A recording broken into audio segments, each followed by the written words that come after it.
Taking a break from his busy schedule of hand-washing and rewatching Tiger King. It's time for BSing with Big Nate.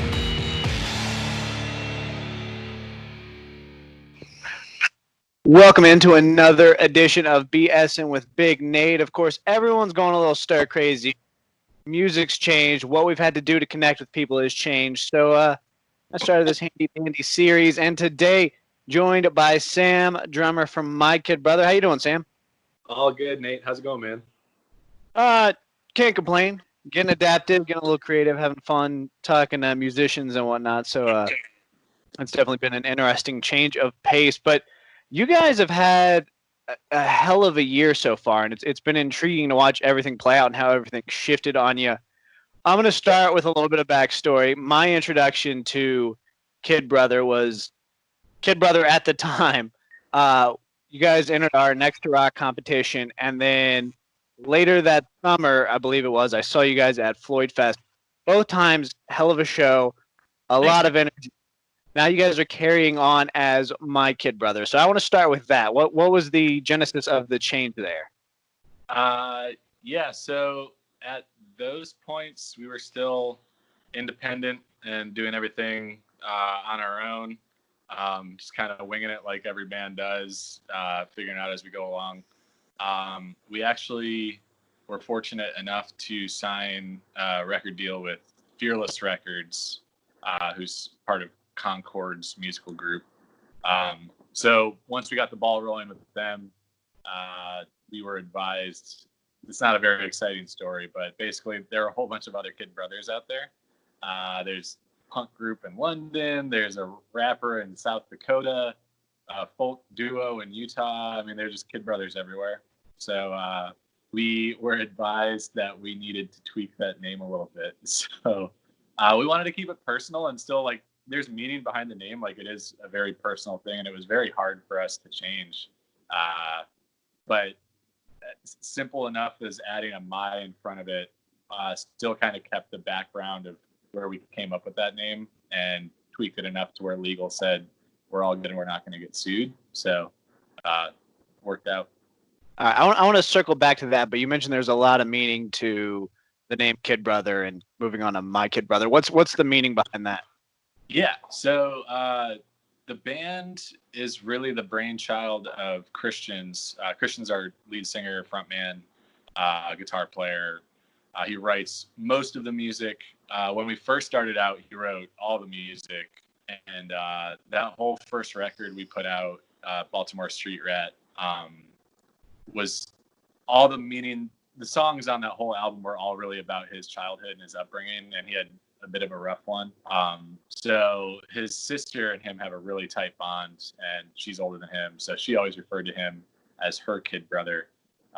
So that was kind of the perfect little ribbon on it to fit the whole direction of the band for the kind of music that we were writing and everything. So made sense. It does. I dig it. That's definitely a good backstory.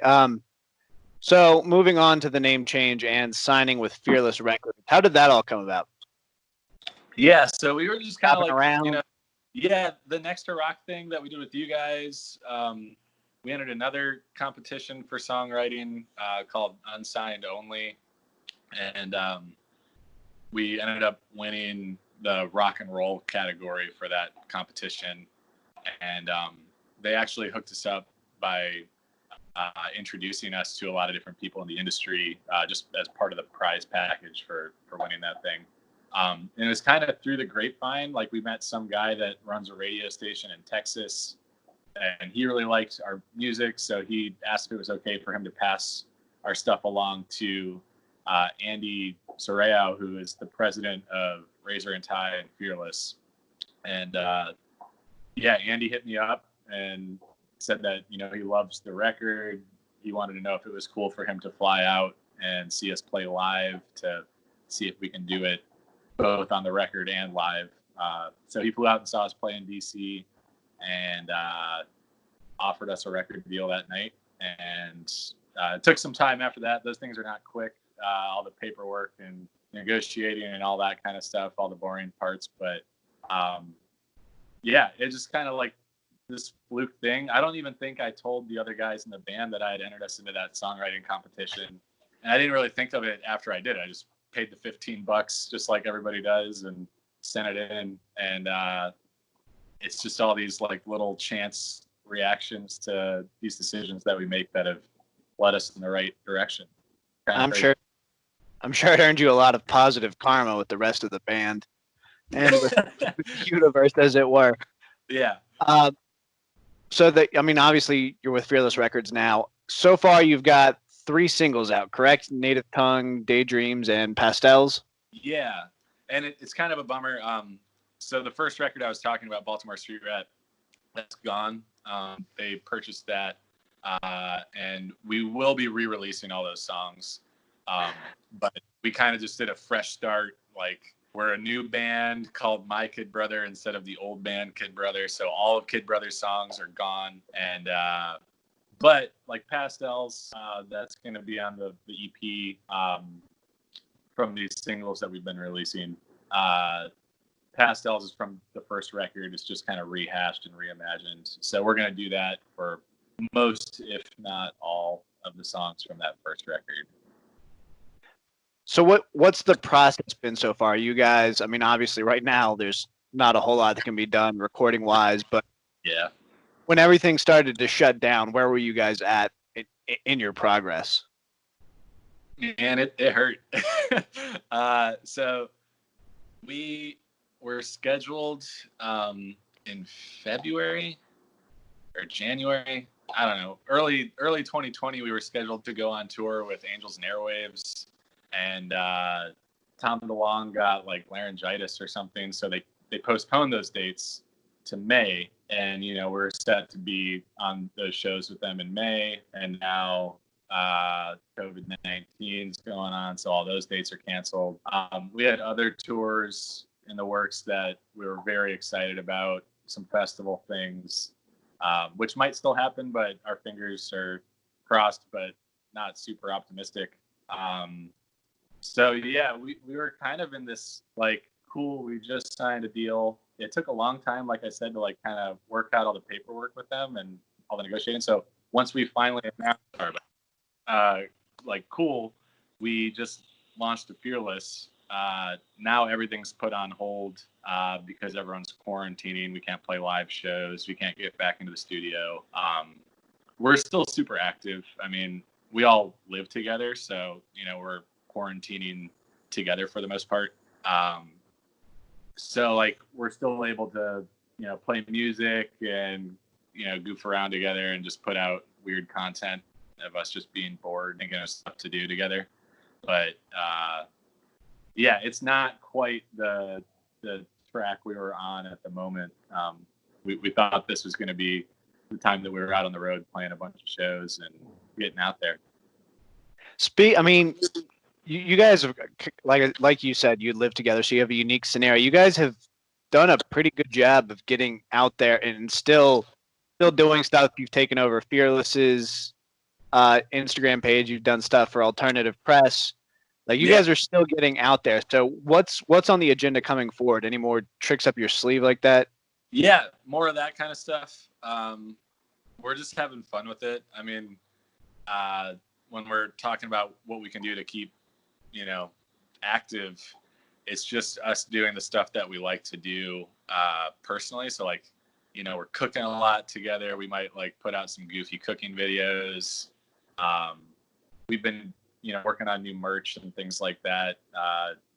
Dylan, our guitar player, is an amazing graphic designer. He does graphic design for one of the breweries up here in Northern Virginia, and he's having fun just kind of being creative. And so it's really just like us being ourselves and just putting out whatever we really feel like putting out. But I mean, we're still planning for approximate return dates. I mean, we don't really know just like every band, what are live shows going to be like when we get back to normal? They're saying like okay, well, maybe like venues will be back open, but they're going to cut capacity way down, so it's still not so crowded. So there's still like this big question mark as to like when is normal and what is normal for once all this stuff's over with. But you just kind of plan for plan A, plan B, plan C, plan D, and just see which one you're allowed to go with at the time. So hopefully more shows soon. That's our favorite thing in the world, is just like playing music live. Studio is a lot of fun, but live shows and, you know, driving around in our van and playing music is just the best thing. So we're hoping to get back to that. The love definitely translates. Like I said, saw you at Floyd Fest, both sets. There was the one on that back porch stage, and it was just crazy. It was so much fun to check that out and enjoy that. It didn't, for a lot of Floyd Fest in my experience, it's kind of more laid back, not as much interaction. You guys just brought the noise, as it were. Yeah, that's and especially I think Richard went bananas. Our bass player, who is, I think he ended up cutting his hand. Like, I remember there being blood at some point. yeah, that happens. I don't know how he does it, but like he just plays so hard. I can count at least 3 or 4 shows that he's ended up like probably needing stitches kind of cut from playing guitar too hard. Yeah, he's our bass player, but he's also like an amazing guitar player. So we have a couple songs where we'll switch instruments a little bit. And yeah, that Floyd Fest, the back porch kind of venue that they had there, I think he like ended up going out and standing up on some bench in the crowd. He climbed across the benches. Like, I vividly remember, like, that was the standout moment for that Floyd Fest for me. Richard just going out into the crowd. I'm pretty sure, I may be like am creating a legend, but I'm pretty sure he was shirtless and not wearing shoes or any like foot covering. He rarely wears shoes. I live with Richard, so yeah, he's shirtless and shoeless most of the time. Sometimes pantless, just depends. But luckily, none of that at shows or anything. But yeah, that sounds right. I don't remember exactly, but I wouldn't be surprised if that's how it was. And another thing, speaking of live energy and kind of that transition, middle April, you guys released a video for Daydream. Firstly, I've got to ask, was that the scheduled release, or are you guys like, well, we're not doing anything, let's get this out? We had actually pushed that back a while. Like, I think the first time we filmed it back in January. So initially we planned for like a February release and then a March release. And then, you know, we just kept pushing it back with everything, just trying to get the timing right. And eventually with April, it just felt like, you know, we put out the first 2 songs. We really wanted to keep the momentum going. Native Tongue and Pastels have done, we've gotten a lot of good feedback on those tracks. So people wanted more, and we have more songs recorded, and like we can't wait to release them all. So like the band's really hungry to just give the music out and just put it out there so everyone can have it. But we're just trying to make sure that we're doing the smart thing with like the timing of everything and building up the hype and all that. So Gotcha. What was the shooting process like for that video? Because you guys did that in a bar up in Leesburg, correct? yeah, so most of us live in Leesburg, and most of us work at that bar. So we ended up filming on site. The owners are really good friends of ours. Christian and I have worked / been friends with them for like 7 years now. And they were really excited for us to film it there. They were actually expanding the restaurant at that time. So they had this like whole additional part of the restaurant that was just open under construction. So that was like a Friday night that we filmed it. There on the other side of the wall from us, there was a DJ and probably 100 people on a dance floor.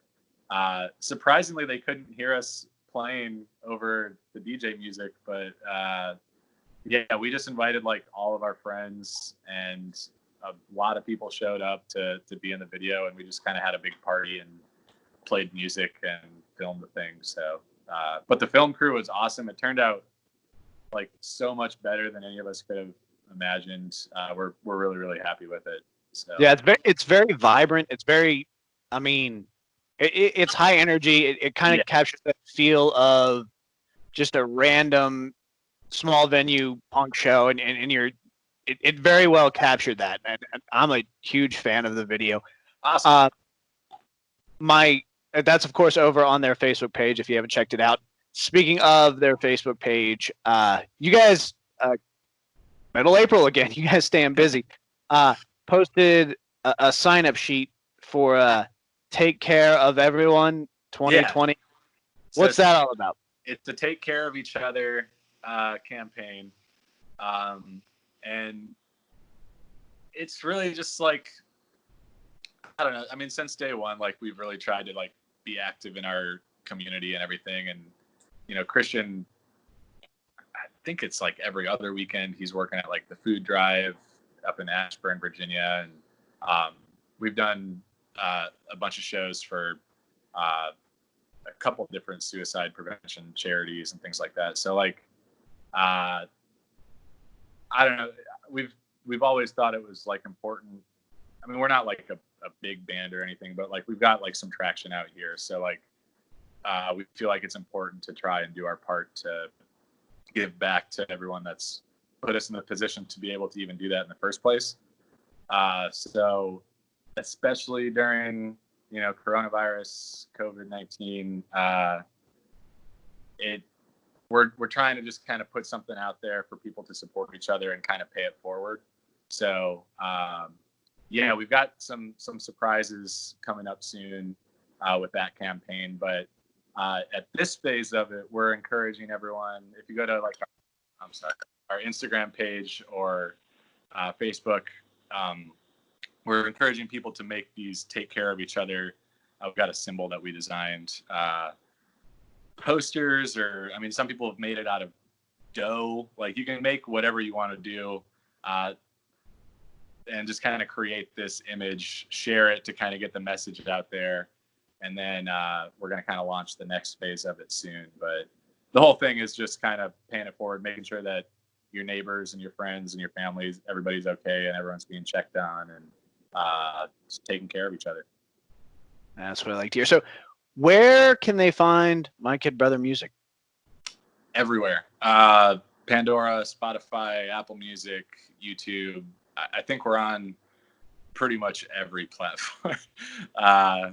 Music videos on YouTube. I think on Vimeo too, but I don't know if anyone actually uses Vimeo. But yeah, so I mean, if you search us, we're probably there.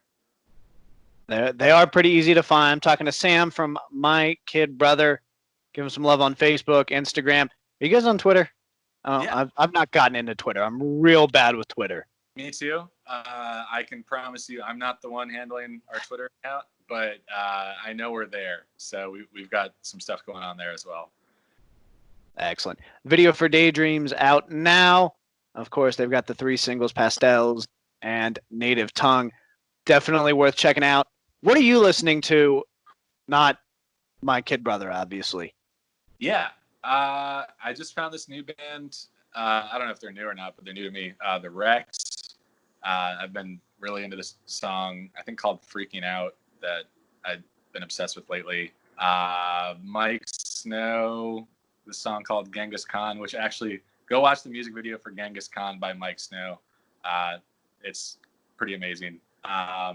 Big into Portugal the Man, Cage the Elephant, Modest Mouse. My all-time favorite band that I listen to on repeat is Queens of the Stone Age. Obsessed with Queens of the Stone Age. So a little bit all over the place, but if it's got real instruments, guitar, drums, bass, vocals, then I'm there. What was your thought on the most recent Desert Sessions? I don't know if I've listened to those yet. I guess I'm being a bad fan there, but I'm still listening to. I'm so bad with album names, but the one with Feet Don't Fail Me Now and My God Is the Sun and those records, and kind of diving into the old stuff too. But I need to peep those Desert Sessions too. You do. It's good stuff. I mean, they're in, I don't want to say peak form because there's been some albums that they've put out that have been unparalleled with anything else, but Desert Sessions is definitely worth checking out. I'll have to check that. And, it's crazy because back in like high school, I was a really big Mars Volta fan, and their drummer John Theodore is now, I think, for the last 2 or 3 Queens of the Stone Age records, playing drums for Queens of the Stone Age, and they played in DC. They don't play in DC very often, but they played there, I think, last year when the Anthem first opened up. And getting to see my favorite band with my like all-time favorite drummer was about as good as it gets. That's probably the best show I've ever been to. Love it. All right, Sam, thank you for taking time out of your busy schedule to join me. And we'll go ahead. We'll post some information with this. And, yeah, hope to talk to you again. Thanks. Appreciate it, Nate.